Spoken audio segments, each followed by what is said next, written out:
Hello friends, welcome. Operation research की series में आज हम लोग ट्रांसपोर्टेशन के प्रॉब्लम को नॉर्थ वेस्ट कॉर्नर रूल से सॉल्व करेंगे। इससे पहले की वीडियो में भी हमने ट्रांसपोर्टेशन के प्रॉब्लम को नॉर्थ वेस्ट कॉर्नर रूल से सॉल्व किया था, लेकिन उसमें हमारा जो टेबल था वो बैलेंस था। आज जो हमारा टेबल है ये अनबैलेंस्ड है। इसको हम लोग पहले बैलेंस में कन्वर्ट करेंगे, उसके बाद हम लोग अपना north west corner rule apply करेंगे। तो शुरू करने से पहले फ्रेंड्स, आप लोग मेरे चैनल को सब्सक्राइब कर दीजिए और अगर वीडियो पसंद आ जाए तो वीडियो को लाइक कर दीजिए। तो चलिए स्टार्ट करते हैं। फ्रेंड्स, सबसे पहले तो हम लोग को टोटल सप्लाई और टोटल डिमांड निकालना होगा। यहाँ पे हम लोग लिखेंगे टोटल सप्लाई। टोटल सप्लाई है हमारा 76 प्लस 82 प्लस 77 इक्वल्स टू 235। और इसके बाद हम लोग टोटल डिमांड लिखेंगे। टोटल डिमांड है हमारे पास 72 प्लस 102 प्लस 41, तो ये आएगा हमारे पास 215। तो देखिए हमारे पास यहाँ पे जो टोटल सप्लाई है वो ग्रेटर देन है टोटल डिमांड के। इसका मतलब जो हमारा टेबल है वो अनबैलेंस्ड है। तो पहले हम लोग इसको बैलेंस में कन्वर्ट करेंगे। तो यहाँ पे हम लोग लिख देते हैं, यहाँ पे लिखा कि प्रॉब्लम जो है हमारा अनबैलेंस ट्रांसपोर्टेशन प्रॉब्लम है, क्योंकि हमारा टोटल सप्लाई जो है ग्रेटर देन है टोटल डिमांड के। तो अब हम लोग देखिए क्या करते हैं। फ्रेंड्स देखिए, ट्रांसपोर्टेशन का जो प्रॉब्लम होता है वो अनबैलेंस्ड और बैलेंस्ड होता है, जैसे हमने पहले की वीडियो में डिस्कस किया है। तो अनबैलेंस्ड का भी जो दो पार्ट होता है कि हमारा डिमांड ग्रेटर देन सप्लाई और डिमांड लेस देन सप्लाई। तो इस क्वेश्चन में जो है हमारा सप्लाई ग्रेटर देन डिमांड है, मतलब हमारा डिमांड लेस देन सप्लाई है, ये वाला केस आएगा। इसका मतलब हम लोग क्या करेंगे, ऐड अ डमी कॉलम। हम लोग एक डमी कॉलम को ऐड करेंगे with cost 0 and demand equals to supply minus demand. तो अब हम लोग को जो ये टेबल है, इसको अपडेट करेंगे और हम लोग एक डमी कॉलम को ऐड कर देंगे। D3 का कॉलम के बाद हम लोग एक डमी कॉलम को ऐड करेंगे, उसके बाद हमारा सप्लाई का कॉलम रहेगा। तो आइए हम लोग टेबल को अपडेट करते हैं। तो फ्रेंड्स देखिए, हमने जो है हमारा टेबल को अपडेट कर लिया है और D1 D2 D3 के बाद जो है हमने एक और कॉलम को ऐड किया D डमी। और ये कॉलम में हम लोग को क्या करना है, कॉस्ट 0 करना है, मतलब ये कॉलम का जो सारा कॉस्ट होगा वो 0 होगा। और हमारे पास जो ये वैल्यूज आएगा वो होगा सप्लाई माइनस डिमांड। तो सप्लाई है हमारे पास 235 और डिमांड है 215। तो 235 माइनस 215 करेंगे तो आएगा हमारे पास वैल्यू 20। तो यहाँ पे हम लोग डिमांड के रो में लिख देंगे 20, जैसे कि हम लोग देख चुके हैं। तो अब ये बन गया हमारा बैलेंस ट्रांसपोर्टेशन का प्रॉब्लम। अब हम लोग इसको सॉल्व करेंगे। तो हम लोग जैसे कि ट्रांसपोर्टेशन के प्रॉब्लम में जानते हैं हमारा ऑब्जेक्टिव रहता है क्वांटिटीज को सोर्स से डेस्टिनेशन तक ट्रांसपोर्ट करना कुछ इस तरीके से कि हमारा कॉस्ट जो है वो मिनिमम रहे। तो हम लोग को जो देखिए क्वेश्चन में बोला है कि नॉर्थ वेस्ट कॉर्नर मेथड से सॉल्व करना है। तो बैलेंस ट्रांसपोर्टेशन जो हम लोग बना लिए हैं, इसमें देखिए नॉर्थ वेस्ट क्या है, नॉर्थ साउथ ईस्ट और वेस्ट। तो नॉर्थ वेस्ट होगा हम लोग का ये वाला वैल्यू। देखिए D, ये जो हमारा टेबल रहेगा ये हमारे पास जो है क्वांटिटीज है और डिमांड और सप्लाई दिया हुआ है। तो 4 से स्टार्ट करेंगे क्योंकि नॉर्थ वेस्ट कॉर्नर मेथड बोला है। तो 4 को देखिए, 4 के साथ हमारे साथ है सप्लाई 76 और हमारे पास डिमांड 72। तो दोनों में से जो लेस है वो है 72। तो यहाँ पे 72 जो है यहाँ पे अंदर चला जाएगा, ये वैल्यू आ जाएगा हमारे पास 72 और यहाँ पे ये जो है कैंसिल होके आ जाएगा 0।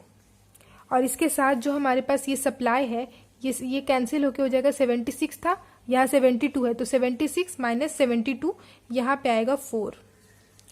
अब हमारे पास देखिए ये जो D1 का जो कॉलम है ये 0 हो गया है यहाँ पे डिमांड। तो इसको अब हम लोग क्रॉस कर देंगे, मतलब अब हम लोग इस पे काम नहीं करेंगे। इसके बाद क्या करना है, हम लोग को फिर से अप्लाई करना है जो चीज़ अभी की है उस सेम चीज़ को करना है, लेकिन अब हमारे पास जो टेबल है बस ये बचा। तो इस टेबल में जो है हम लोगों के पास नॉर्थ वेस्ट है 8। तो 8 के लिए अब हम लोग काम करेंगे। 8 के साथ हमारा सप्लाई है 4 और डिमांड है 102। तो 4 और 102 में मिनिमम हमारा 4 है, तो 4 होगा हमारे पास यहाँ पे अंदर जाएगा। तो 8 के साथ यहाँ पे 4 अंदर जाएगा। अब 4 अंदर जाएगा तो ये 4 कैंसिल होके बच जाएगा 0 और यहाँ पर 4 अंदर गया तो ये 102 था। तो 102 माइनस 4 करेंगे तो आ जाएगा हमारे पास वैल्यू 98। इसके बाद क्या होगा, 0 आ गया यहाँ पे। तो यहाँ पे जो है S1 का जो रो है वो कैंसिल हो जाएगा पूरा। तो S1 के रो में ये ऑलरेडी कैंसिल है, D1 का सेल ऑलरेडी कैंसिल है, तो बाकी जो सेल हमारे पास है वो कैंसिल हो जाएगा। अब इसके बाद जो हमारे पास टेबल बचा है वो है ये टेबल। इसमें हमारा नॉर्थ वेस्ट है 24, तो 24 को हम लोग के लिए देखेंगे। इसके लिए सप्लाई है हमारे पास 82 और इसके लिए डिमांड है हमारे पास 98। तो 82 और 98 में से मिनिमम है 82, तो 82 हमारा जो है सेल में जाएगा, 24 के साथ 82 जाएगा और 82 यहाँ पे कैंसिल होके आ जाएगा 0 और 98 हो जाएगा 98 माइनस 82, तो यहाँ पे आ जाएगा 16। इसके साथ जो है यहाँ पे जो S2 जो है 0 हो गया है, तो यहाँ पे S2 का जो हमारा रो है इसको हम लोग पूरा क्रॉस कर देंगे, मतलब इस रो पे अब हम लोग कोई काम नहीं करेंगे। इसके बाद है हमारे पास बचा हुआ ये रो। इसमें नॉर्थ वेस्ट है हमारे पास 16, 16 के साथ डिमांड है 16 और हमारे पास सप्लाई है 77। तो 77 और 16 में जो है मिनिमम है 16, तो 16 के साथ जो है हमारा 16 अंदर चला जाएगा और 16 अंदर चला गया तो 16 माइनस 16 ये 0 हो जाएगा और 76 माइनस 16 हम लोग करेंगे तो हमारे पास ये आएगा वैल्यू 61। तो अब देखिए यहाँ पे जो ये 0 हो गया तो D2 को हम लोग पूरा क्रॉस कर देंगे। ये दोनों ऑलरेडी क्रॉस है, तो जो बचा हुआ ये है इसको भी हम लोग क्रॉस कर देंगे। अब हमारे पास बचा है दो सेल 24 और 0, तो पहले 24 पे काम करेंगे क्योंकि नॉर्थ वेस्ट हम लोग को लेना है। तो 24 के साथ हमारे पास सप्लाई है 61 और हमारे पास डिमांड दिया हुआ है 41। तो 61 और 41 में मिनिमम है 41, तो 41 हमारे पास अंदर चला जाएगा सेल में और यहाँ पे 41 जो होगा वो 0 हो जाएगा। अब 41 0 हो गया तो यहाँ पे 61 हो जाएगा, 61 माइनस 41, तो इसको हम लोग लिख देंगे 20। अब ये 0 हो गया तो ये वाला भी हम लोग क्रॉस कर देंगे। इसके बाद हमारे पास बस एक ही सेल बचा है ये 0 का। इसके साथ हमारे पास डिमांड है 20 और सप्लाई है 20, तो 20 अंदर चला जाएगा, दोनों सेम ही है और दोनों हमारे पास क्रॉस होके 0 हो जाएंगे और इसके साथ हमारा ये वाला सेल का भी जो है काम पूरा हो गया। तो देखिए हमने ट्रांसपोर्टेशन के प्रॉब्लम में पूरा जो है हमारा जो सेल था उसमें सॉल्व कर लिया है। अब क्या करना है, इस टेबल को हम लोग एक बार फ्रेश से लिख देते हैं।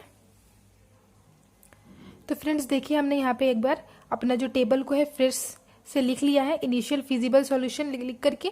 हालांकि इसकी ज़रूरत नहीं है, आप लोग जो है इस टेबल को बनाने के बाद ही अपना मिनिमम कॉस्ट निकाल सकते हैं, लेकिन एग्जाम में ये ज़्यादा अच्छा लगेगा देखने में कि यहाँ पे जो है क्रॉस हुआ है, यहाँ पे हमने डिमांड और सप्लाई को भी क्रॉस किया है।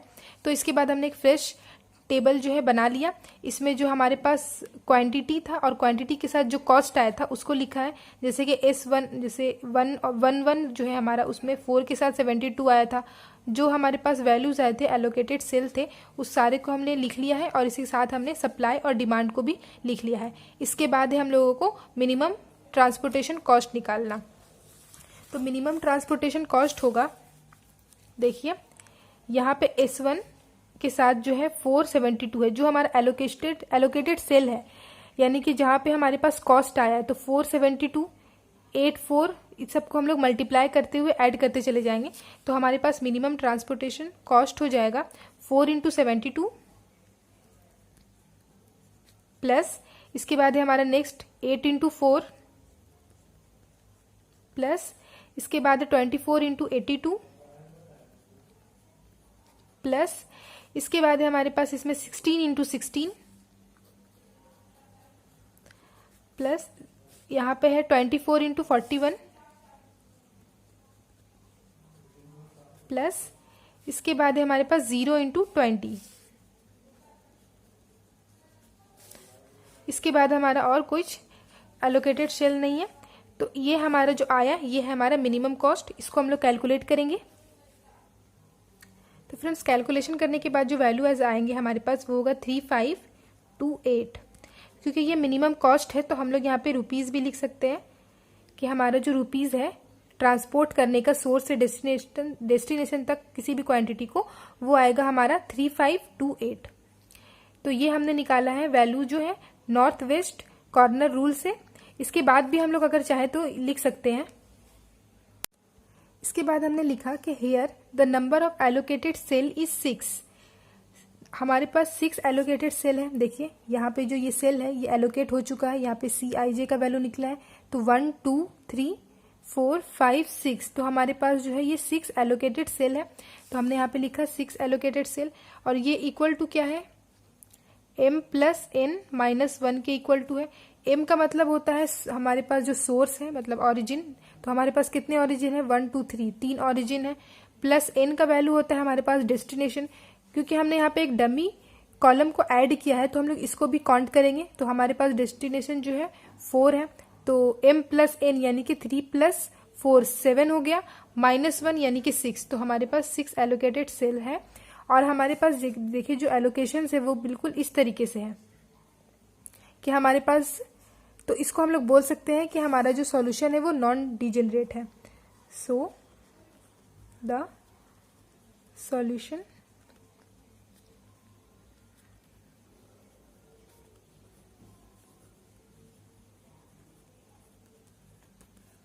फ्रेंड्स, नॉन डिजेनरेट सॉल्यूशन का मतलब होता है कि हमारा जो एलोकेटेड सेल है वो m plus n minus 1 allocated cell आए, और जो हमारे पास एलोकेशंस जो हो वो इंडिपेंडेंट पोजीशन पर हो। तो यहाँ पे देखिए ये जो पोजीशन है ये इंडिपेंडेंट पोजीशन है, क्योंकि अगर हम लोग इसको यहाँ पे टेबल बनाएं तो देखिए हमारे पास कुछ इस तरीके से एलोकेशंस आए हैं। यहाँ पे देखिए ये जो एलोकेशंस है बिल्कुल इस तरीके से, मैंने यहाँ पे ऐसे रफ में लिखा है कि ये इस तरीके से एलोकेशंस आए हैं हमारे पास। अब ये जो है इंडिपेंडेंट पोजीशन पे है। इसको इंडिपेंडेंट पोजीशन इसलिए बोलेंगे क्योंकि ये एक क्लोज पाथ फॉर्म नहीं कर रहा है। क्योंकि देखिए अगर हम लोग यहाँ से स्टार्ट करेंगे, यहाँ से जाना स्टार्ट किए तो हम लोग यहाँ पे जाएंगे, फिर हम लोग इस तरफ में आएंगे, फिर हम लोग इधर चले जाएंगे, फिर अगर हम लोग वापस इस पोजीशन पे वापस जाना चाहे, क्लोज पाथ बनाना है हम लोग को, तो हम लोग वापस इस पोजीशन पे जो है नहीं जा सकते, क्योंकि इसके लिए अब हम लोग के पास कोई पाथ नहीं है। अगर हम लोग यहाँ से भी स्टार्ट करें और हम लोग को वापस घूम के इसी पोजीशन पे आना है तो भी हम लोग नहीं आ सकते, क्योंकि इधर जाएंगे तो यहाँ पे ये क्लोज हो जाएगा। इसके बाद हम लोग के पास कुछ पाथ नहीं है। और अगर यहाँ से हम लोग इस तरफ में भी जाएं तो भी हम लोग के पास यहाँ पे आके स्टॉप हो जाना है। हम लोग अगर यहाँ पे कुछ रहता तो हम लोग यहाँ से वापस जा सकते थे। तो यहाँ पे ये इस जो हमारे पास सेल्स है ये हम लोग बोलेंगे ये अनऑक्युपाइड, मतलब इसको बोलेंगे क्लोज पाथ नहीं है। तो ये हम लोग जो है इंडिपेंडेंट पोजीशन पे है। तो इंडिपेंडेंट पोजीशन पे भी है, और हमारा नंबर ऑफ एलोकेटेड सेल जो आया है वो भी m प्लस m माइनस 1 आया है। तो अगर ये कंडीशन, ये दोनों कंडीशन सेटिस्फाई करेगा तो हम लोग बोल देंगे कि हमारा जो सॉल्यूशन है वो नॉन डिजेनरेट सॉल्यूशन है। तो ये रहा हम लोगों का प्रॉब्लम का सॉल्यूशन जो हमने आज सॉल्व किया। तो फ्रेंड्स ये रहा हमारा जो आज का ट्रांसपोर्टेशन का प्रॉब्लम, जिसका हम लोग का मिनिमम कॉस्ट आया है 3528। नॉर्थ वेस्ट कॉर्नर मेथड से हमने इसको सॉल्व किया है। तो फ्रेंड्स अगर आप लोगों को मेरा ये वीडियो पसंद आया होगा तो मेरे वीडियो को लाइक कर दे। अगर अभी तक मेरे चैनल को सब्सक्राइब नहीं किया तो मेरे चैनल को सब्सक्राइब कर दे। Thank you so much guys.